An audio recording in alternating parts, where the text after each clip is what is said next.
back, everybody. Chris Bricks here. New shirt, new day. This is part 3 of our series for the Pagani Huayra BC build. As you can see, we've gotten pretty far. Last week's video did a big chunk of the build. We have the gull wing doors, which come up and hold themselves up just nice. And then we built also the front end of this car, which took nearly 4 hours just for this front section of the car. It was a ridiculous amount of connector pieces. My fingers are still sore from it, even after a day's rest here. Our goal today is to knock out bags 5 and 6, which are nowhere near as big as bag 3 was. So we should be able to knock it out in one video and kind of get this pretty much 98% done.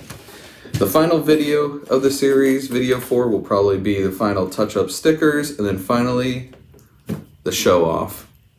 I gotta figure out how I want to show this car, because as you can see, just prop it on the table, there's not a lot of room. And it may be hard to tell just how big this car is, but let's bring in our F40 build that a lot of you liked. That's the size difference right there. Put this. The F40 fits on the dashboard, as I broke the mirror off.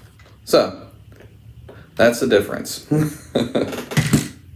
Now you understand why I had to break this into 4 videos. Currently, total time, we're looking at over 9 hours of build time total for everything so far. So we'll see what it adds up today. And without further delay, let's build.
that is the end of bag 5. And now we have the rear section of the Huayra mostly built, at least the side. You got the rear fenders, you got it over here. It looks like bag 6 is probably going to be the final little spoiler piece that comes on the Huayra, which will be a nice little touch. So big things I noticed with bag 5. This is all you got left of this little tubing, the white tubing. Make sure you cut it accurately, because you do a few miscuts, you're not going to have enough of it to actually put on this car. So that's one thing I noticed. Another thing I noticed is when you're putting these big pieces on, it is a little difficult to get your fingers in there. I am rotating this car. I don't know if it put my camera out of focus because I'm lifting it up close, taking it away, lifting. Because when it has you plug into this, you're going deep in this body just so you can snap the pieces together. And it isn't always easy, and things break and snap off. So just be prepared for that. Some pieces, especially these fenders here, it has like a little cross piece that goes all the way through into the main part of the fender, except for it connects to a little piece that you put on many, many steps ago. And you don't think that, hey, I need to make sure that's perfectly got the cross perfectly set up, so when this piece goes through, it'll slide right in. Both sides, it was off. I had to like basically bend connected pieces to try to get it straightened out so that way these pieces could slide in. And just little things like that. Sometimes the connection points, how they want you to install it, a little bit questionable. I'm afraid I'm gonna snap piece off. I broke a taillight multiple times. I've popped other pieces off just trying to get a piece to fit because there's just no room. And the tolerance is very tight on a lot of these pieces, so it's hard to get something snapped in when you got this big old piece that's connecting in 15 different places. But we have it together. It's on here securely. Only thing I noticed, so this side's all good. This side, door, is it this side? Sorry, double checking which side it was. So this side's all good. We look at the other side, we got a nice flush. It's going nice, looking good. This side, I'm not sure if it's just the flexing of the whole entire chassis of this thing, or some pieces are just slightly not pushed in more, and over hundreds of pieces, it just causes the clearance to go away. But as you can see with this door, it works fine. Lifts, everything like that. But it's hitting. And I don't know why exactly. It feels like I need another, flex this out. Like even 1/8 of an inch, 1/4 of an inch. Because I can get this side to shut in, but then you see this piece tipping up right here. It needs to sit about 1/4 of an inch back. So I don't know if at the end of the build I'll need to do some adjustments, see what I could do. But at least for me, it won't quite shut all the way, which is kind of disappointing. I was hoping it'd fit right in. The other side fits fine, so I'm not sure why this side is different, because you basically mirror the build. So we'll figure that out. We'll make it work. I'll add glue to my headlights because they keep popping off. They're only held on by 3 connectors, but then support this whole entire fender. So make sure to glue those on. And then, I don't know if I mentioned it, but 1 hour and 36 minutes for bag 5. Wasn't too bad at all. So far, we got a decent amount of connector pieces. We almost got a 1/2 cup worth of spare parts, and I'm sure there'll be more, but bag 6 looks like it's going to be the last major bag of actually building something.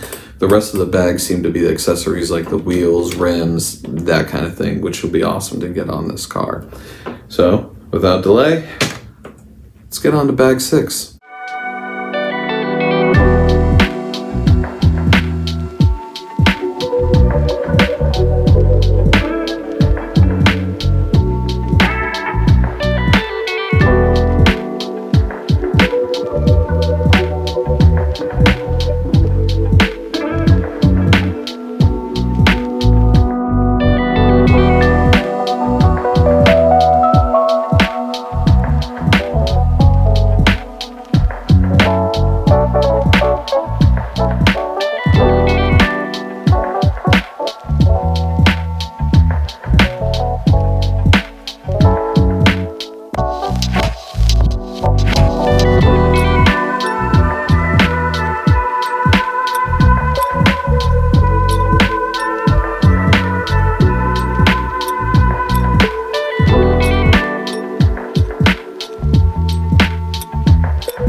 As you can see from probably the time lapse, I've been struggling with these rear two pieces right here.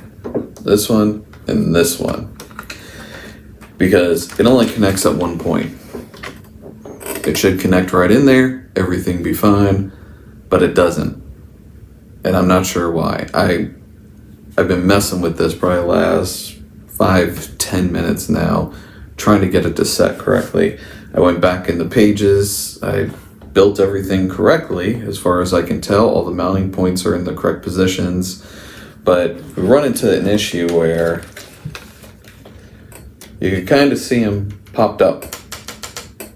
Well, in the picture, they look not only flush to the roof, but flush to the side. And unless I'm really missing something, there's no way to get it to do that.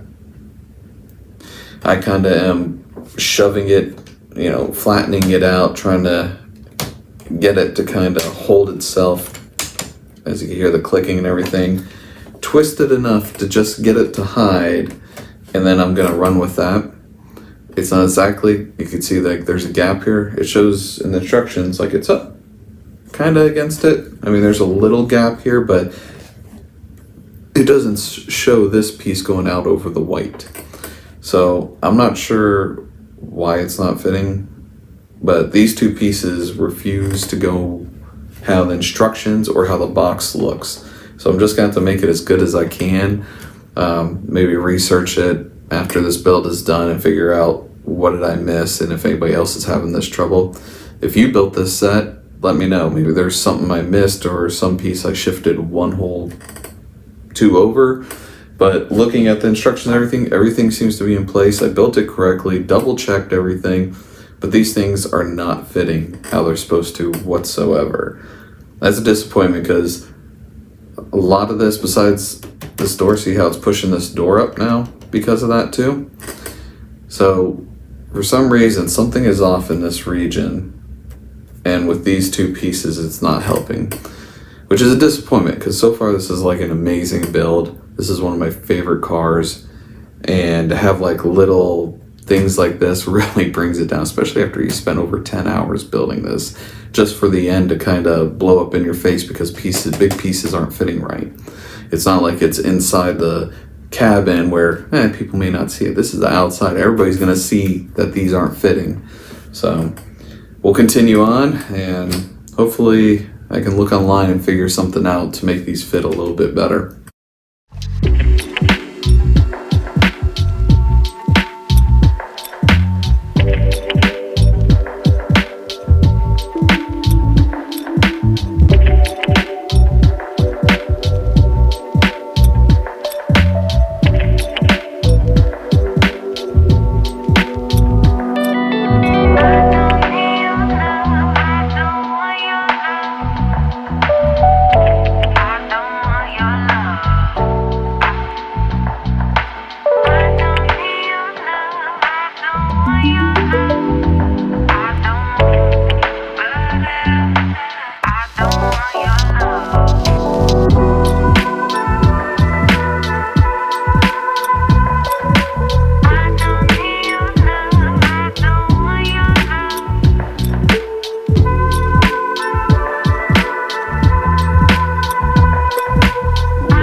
And that is it.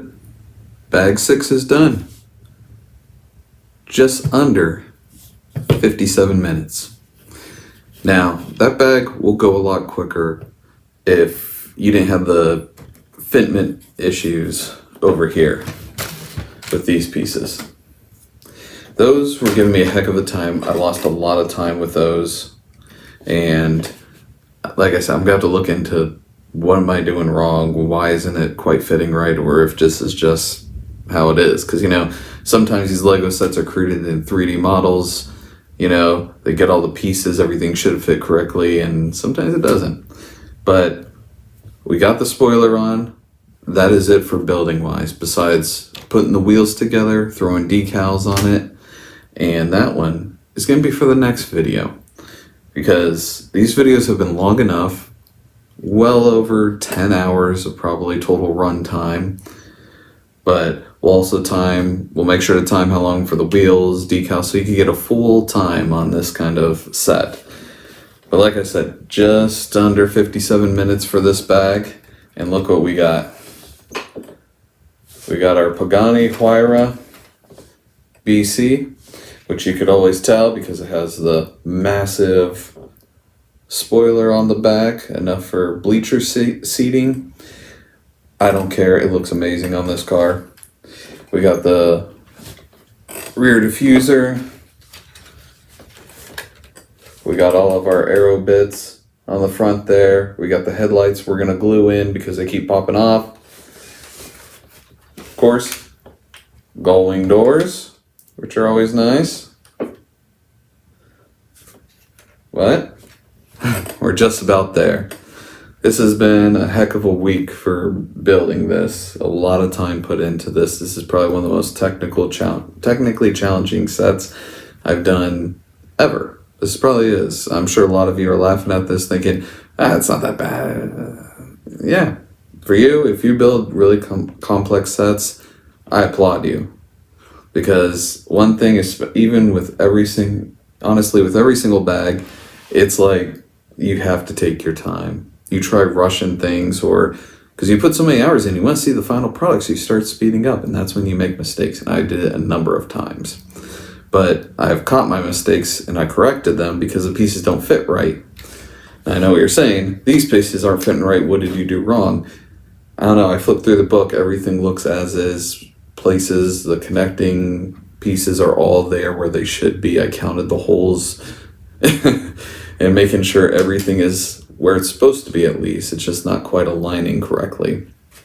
But this is the end of this video.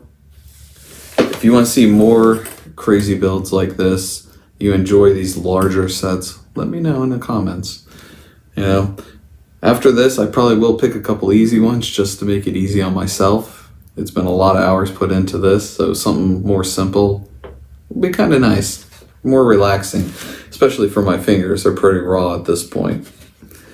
But like, subscribe, comment, hit me up on Instagram. Let me know your thoughts. Did you enjoy this build? Do you wish that I could find another 1/8 scale of some kind of model out there? Because while challenging, I can't wait for it to be finished and have it. I don't even know, it's not going to fit on any of those shelves back there. I have to mount it to the wall or something, who knows. But next week, final video, we'll have tires, we'll have decals, and we'll do a final review for it. Obviously, this table doesn't really do it justice. I keep popping off the caliper. Doesn't do it justice. It's just, you know, massive in size. So maybe we gotta do some kind of little cinematic intro for it. I don't know. We'll find out. But I'll see you guys next week. Until then, keep building.